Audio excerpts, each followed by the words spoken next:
मेरा पहला सवाल है कि कुटुंबा विधानसभा में अभी कांग्रेस के विधायक हैं और राजेश राम जी कांग्रेस के वो प्रदेश अध्यक्ष भी हैं।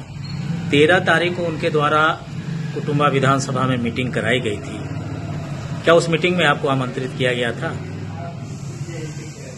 नहीं, देखिए, मीटिंग में न सिर्फ हमको तो कोई सूचना हुआ नहीं, कभी फोन तो करते नहीं है या उनका कोई भी लोग इस कार्यक्रम के बारे में नहीं, लेकिन राष्ट्रीय जनता दल के जिला से लेकर के प्रखंड इकाई जो हमारा है, संगठन जो है, उनको भी किसी को नहीं कहा गया। जो ढांचा है संगठन का, उसमें ऐसे इक्के दुक्के लोगों को अपना लोग बोल दिया इंडिविजुअल, अलग बात है, लेकिन राष्ट्रीय जनता दल का जो संगठन है जिला से लेके प्रखंड तक, उसमें किसी को भी आमंत्रित नहीं किया गया। हो सकता है उनका कांग्रेस का कार्यक्रम होगा, कांग्रेस पार्टी का कार्यक्रम होगा, ऐसा हो सकता है। आप जो कल आयोजन करने जा रहे हैं, बड़ा सभा करने जा रहे हैं, आखिर किस मकसद से? देखिए, चुनाव सामने है। आपने कहा कि अक्टूबर के फर्स्ट वीक में घोषणा भी हो जाएगा और चुनाव सामने है। युद्ध की रणभेरी किसी भी समय अक्टूबर के 30 सितंबर के बाद बच सकती है। तो चूंकि हमारे नेता तेजस्वी प्रसाद यादव जी, लालू प्रसाद जी, तमाम लोग सोशल मीडिया के माध्यम से, और तेजस्वी जी तो यात्रा पर भी निकल गए हैं कल से, तो हम सब लोगों का दायित्व बनता है कि अपने अपने क्षेत्र में लोगों को जो है तैयार करने के लिए कुछ टिप्स दिया जाए। तो उसी के आलोक में हमारा कल जो है कुटुंबा विधानसभा का, समझ लीजिए कि कार्यकर्ता सम्मेलन है कुटुंबा विधानसभा का, जिसमें नवीनगर के 10 पंचायत हैं, देव के 4 पंचायत हैं, कुटुंबा का 20 पंचायत है। और उसमें सीपीआई, सीपीएम, माले, वीआईपी और राष्ट्रीय जनता सभी लोग हैं, सबके नेता भी हैं। तो हमारे संगठन के लोगों ने बैठक करके 14 तारीख को और यह तय किया कि हम लोग को एक कार्यकर्ता सम्मेलन करना चाहिए, ताकि रणभेरी बजने के तुरंत बाद हम लोग युद्ध में, चूंकि ये प्रथम फेज में चुनाव, ये भी हम लोग को अभी तक जो अनुभव रहा है कि प्रथम फेज में इसी इलाके से चुनाव का ऐलान होता है, तो ज्यादा समय है नहीं। इसलिए महागठबंधन में जो टिकट का या सीट का शेयरिंग का जो बात चल रहा है वो अलग बात है, लेकिन हमारी यह तैयारी है महागठबंधन को मजबूती प्रदान करने के लिए, महागठबंधन के सीट को जिताने के लिए। ये हमारी कल की जो है तैयारी है। राजेश राम जी ने तो घोषणा तक कर दिया कि चुनाव वही लड़ेंगे। अब देखिए, उनके बाद का तो हम कुछ नहीं कह सकते हैं, लेकिन अभी तक मुझे जहां तक राजनीतिक तौर पर और सार्वजनिक तौर पर यह जानकारी है कि महागठबंधन ने 243 में से किसी सीट का ऐलान अभी तक नहीं किया है, इंक्लूडिंग जो इंडिया अलायंस के जो कन्वेनर हैं आदरणीय तेजस्वी प्रसाद यादव जी ने, उन्होंने भी नहीं कहा है कि हम राघोपुर से लड़ेंगे या कहां से लड़ेंगे, क्योंकि अभी तक घोषणा वाली कोई बात नहीं हुई है। मुझे भी सोशल मीडिया के माध्यम से, कई वीडियोज के माध्यम से पता चला है कि उन्होंने घोषणा किया है। यह उनका पता नहीं क्या सोर्स है, क्या है, नहीं है, लेकिन हम समझते हैं कि गठबंधन में जो एक मर्यादा होता है गठबंधन धर्म का, उस धर्म का उनको पालन करना चाहिए था, उस धर्म का पालन करना चाहिए था, गोपनीयता का पालन कम से कम जरूर करना चाहिए था, और हम समझते हैं कि इतना जल्दीबाजी भी नहीं करना चाहिए था। इससे ज्यादा हमें नहीं कुछ कहूंगा। अब भी वहां विधानसभा की उम्मीदवारी के तौर पर फाइट कर रहे हैं, तो कांग्रेस की भी सीट है, जब ऑलरेडी वहां कांग्रेस की सीट है, तो आपका क्या आधार है कि वहां आपको वहां टिकट मिल जाएगा? नहीं, हमारा कोई आधार नहीं, आधार जनता तय करती है, जो मतदाता है क्षेत्र का वह तय करती है।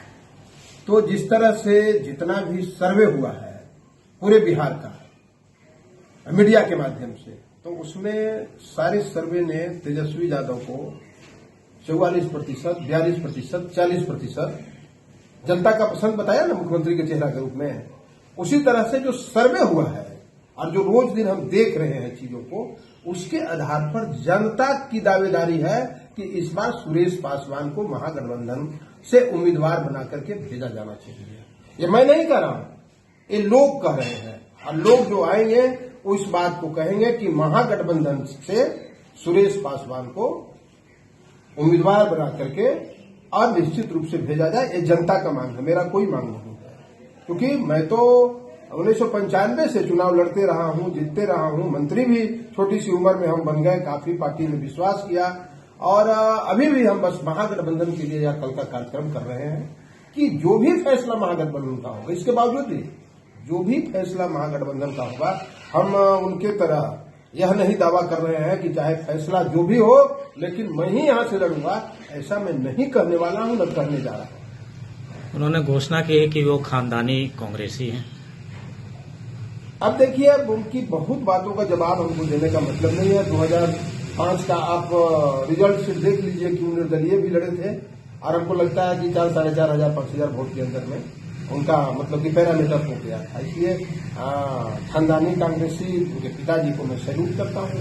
निश्चित रूप से उन्होंने बड़ा पद और बड़ा पद हासिल भी किया और मैं जब चुनाव 95 में जीता तो उन्होंने मुझे जाकर के आशीर्वाद भी दिया, जीत का आशीर्वाद दिया।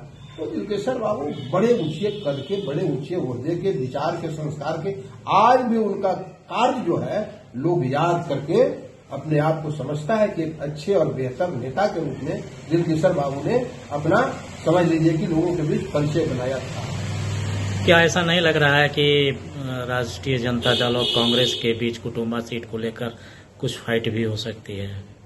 अब देखिए, महागठबंधन की बात है, मैं ऐसा अभी कुछ भी नहीं कहने वाला हूं कि क्या होगा, लेकिन हम अपने नेता को बात जो है रख दिया हूं।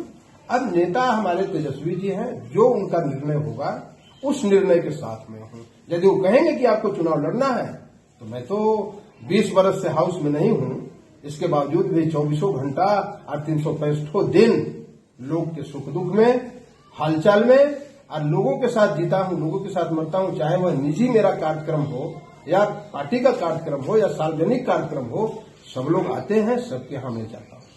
हार जीत का कोई मुझे आज तक फर्क नहीं पड़ा है और पार्टी ने आज भी हमें प्रदेश का उपाध्यक्ष मेन पार्टी का बना करके रखा है, तो हमारी दायित्व है पार्टी के लिए काम करने का।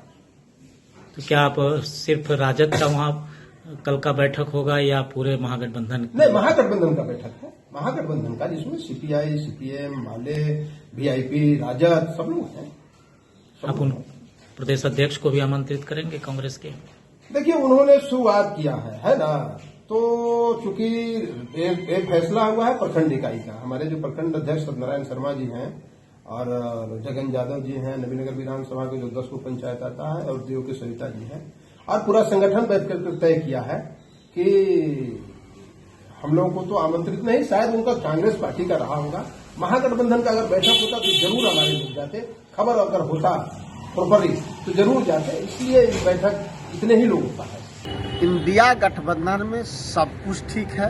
मजबूती के साथ इंडिया गठबंधन के तमाम घटक दल काम कर रहे हैं। उनके कार्यकर्ता, उनके नेता विधानसभा स्तर पर, ब्लॉक स्तर पर, जिला स्तर पर गठबंधन के साथ भी बैठकें कर रहे हैं और अलग अलग भी कर रहे हैं। इसका ये मतलब नहीं होता कि गठबंधन में कोई दरार है।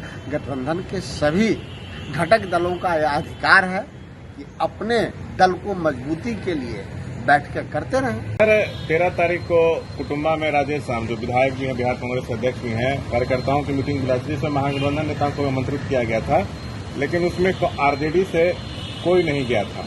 ठीक है, अब सुरेश पासवान आपके पूर्व विधायक वहीं कुटुंबा में कल बैठक कर रहे हैं, तो क्या अध्यक्ष की सीट पे आप लोग की नजर है?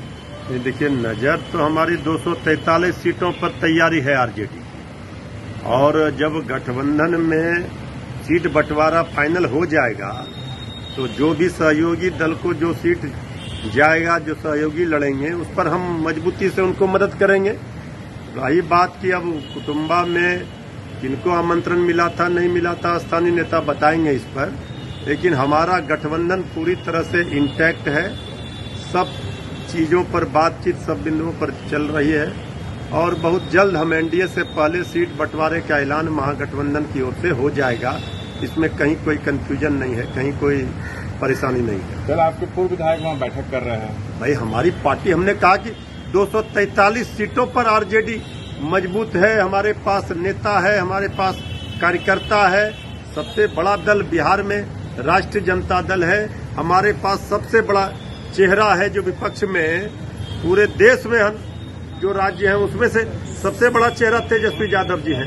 तो इसलिए हमारे सभी पार्टी के नेता कार्यकर्ता सभी सीटों पर मजबूती से तैयारी कर रहे हैं।